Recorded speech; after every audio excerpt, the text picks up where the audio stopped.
your day started. Started wrong.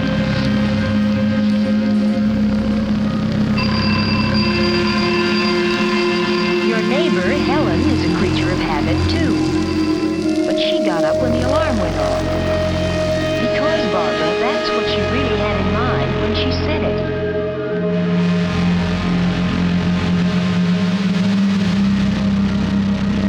Helen has trained herself to know what she's going to do, in what order, and where the things are to do it with. She really doesn't have to think about it. She already knows what clothes she's going to wear today. As it turned out, it was a special day for Helen, too. But she makes a habit of being ready for special days. She starts by having a place for things and keeping them there.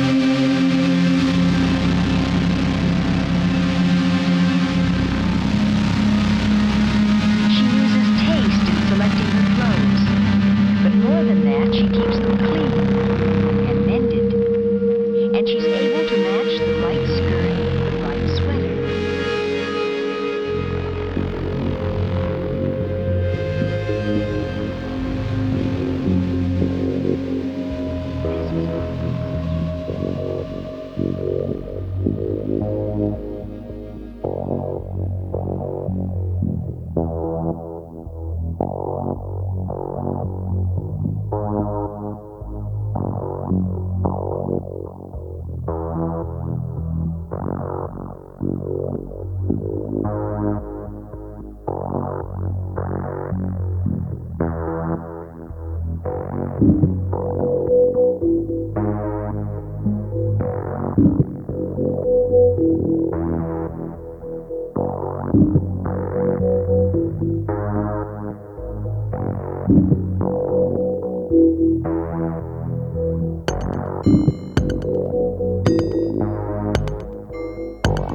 But you hadn't gotten very far with your preparations for it. Was your whole family asleep? No, your mother was up. Had been for an hour. Barbara! Barbara, get up! You'll be late for school! Does she have to do this every morning, Barbara? Barbara, do you hear me? If your mother stopped acting like a second alarm clock for even one day, you'd probably think it was a dirty... Pete's sake, I hear you. I'm up! You didn't seem at all appreciative. Even if you're not really well-mannered, you could make a habit of being civil. And you weren't really up when your mother called you. Little lies are such a firm foundation for big ones. You started your day with no plan at all. Looking for your hairbrush? Can't remember where you left it?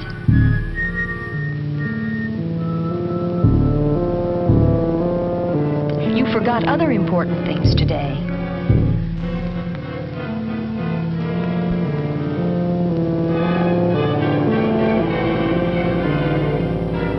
You meant to fix that collar, but you've gotten into the habit of putting things off. There are so many things you plan to do this coming Saturday or the one after that. Let's see. You found the algebra notebook you lost. The ski pants you meant to put away in the chest. The afghan you started to knit last summer. And, oh yes, the sweater you were looking for.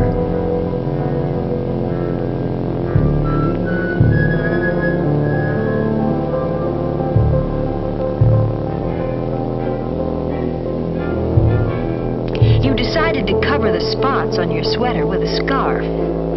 You often do that. But you can't forget that the spots are there. If you had a habit plan for your mornings, you might get off to a decent start someday.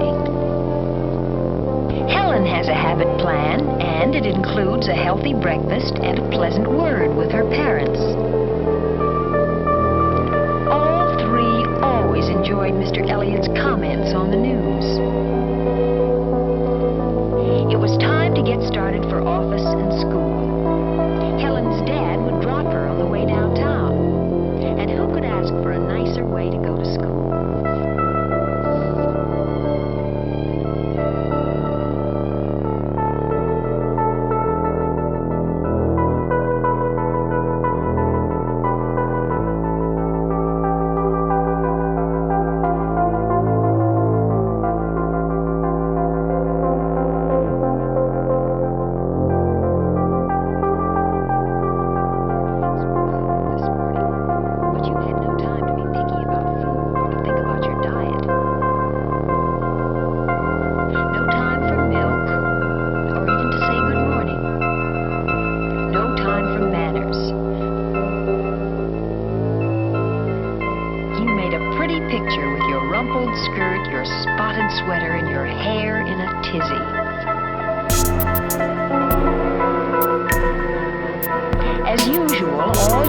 neighbors knew how late it was when you went by at your regular dog trot. You were late for school this morning, but then you're almost always late, and you're guilty about it. More so because your lateness is habitual. You're in a rut with a bad habit, and the longer you stick with the habit, the deeper the rut gets. When you saw Helen, you suddenly felt envious. But more than that, you felt a distaste for your sloppy ways. And you knew you could do something about them if only...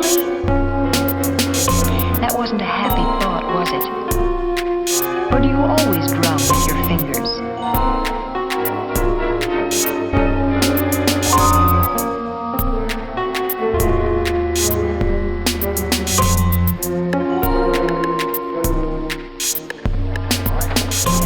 You were just chatting away with Helen when it happened, when the day suddenly turned into something special. You've never been friends with Ann Tolliver, and you've always wanted to be. Hi. Some of the crowd's coming over to my house right after school. Do you think you two could make it? Well, that'd be fun, Ann. I'd love to. Swell. Well, what do you say, Bobby? Sure, thanks. Okay, see you later. Bye. That'll be fun, won't it? Oh, yes. Each school year sees new groups forming, old ones reforming. Yours is a changing social world, and the opportunities to be part of it must be taken when they arise. You knew this afternoon that you were making a bad impression, and you knew how easy it is not to be invited again, and how quickly you can be left out of the crowd. You were embarrassed by your messy hair and the fingernails you had neglected to clean.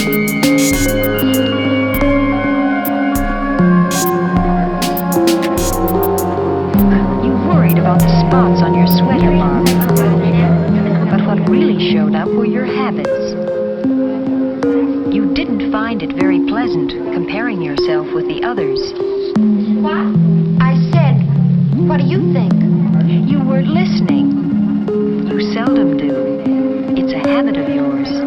I guess I don't know much about it. They were talking about a popular book. All your friends were interested, but you never got into the habit of reading books. The whole problem was that Claudia wanted to be free to do all the things she'd never been allowed to do. Well, that was the whole reason for leaving the family. Then she married that at the same time.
You couldn't help interrupting, could you?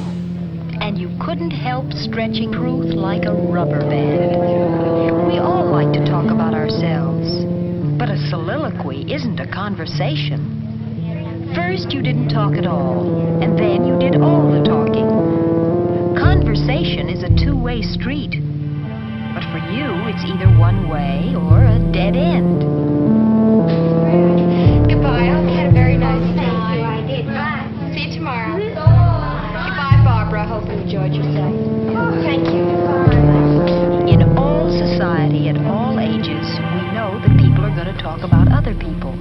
Unfortunately, our faults are often more discussed than our good points, and sometimes our good points are completely hidden by our faults. But perhaps worst of all is our own disappointment in ourselves and the remarks we imagine our friends are making about us. Gee, I think dirty fingernails are horrible. Maybe she felt shocked. A spotted sweater isn't shiny. And bad manners are still bad manners no matter what you call them. Now, in your own room, the memory of this day stands between you and your whole pattern of behavior. Where will you start? Your complexion? That starts with soap and water and goes on to regular meals and the right kind of food. Your hair? It's more than just a shampoo, when you happen to think of it. Your clothes? Not just cleaned when your mother takes them away from you, but a system of cleaning. For all a pattern, a network of habits. Helen checks her clothes for cleaning when she takes them off. That's a habit of hers. This morning, Helen took her skirt from the front of the closet. Tonight, she hangs it in the back. That's a habit, too. One on the plus side. It gives clothes a chance to hang, rests the fabric. Tonight, Helen makes a plan for tomorrow. Of what to wear, what to do, when to do it, designed for living. Helen has the habit of being ready for special days.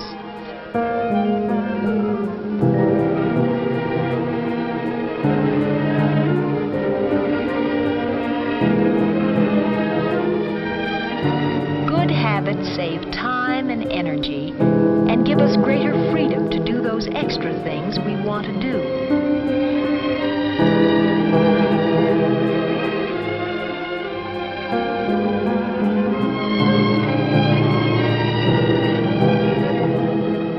Yes, a good start. But these improvements are not yet habits, not by any means. They must happen again and again, until they fit into the fabric of the days without conscious thought. If you try, really try, you can root out the poor, accidental habits and establish in their place the good habits approved by custom, accepted by society.